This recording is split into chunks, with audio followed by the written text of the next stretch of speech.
Goeiemôre, Dr. Matt wat praat.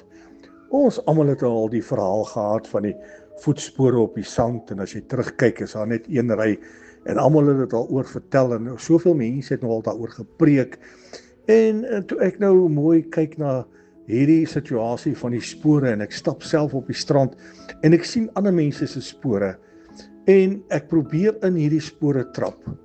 Party spore is vir my heeltemal te groot, ander is weer te klein. En die een gaan die rigting en die ander een gaan daai rigting. So as ek die ander manne se spore volg of die ander mense se spore volg, dan kan dit my heeltemal na 'n verkeerde rigting toe lei. Dan kan ek heeltemal in 'n ander rigting ingaan, in die pad wat ek nie graag wil gaan nie. So nou aan die einde van die dag, wat sê ek vir die spore? Die spore wat ons loop, die spore wat ons moet loop is Christus se spore. Spore wat ons loop is die pad wat hy vir ons aanbeveel het. As ons sy pad loop, dan kom ons by die regte bestemming uit. As ons sy pad loop, dan het ons nie skade in ons lewens nie.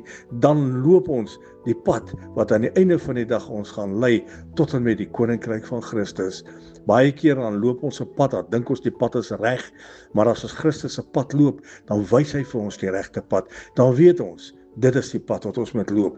So, ek wil vir u bemoedig, loop die pad van die lewende koning, loop die pad van Jesus, en jy gaan altyd by jou bestemming uitkom. Herlewingsgroete.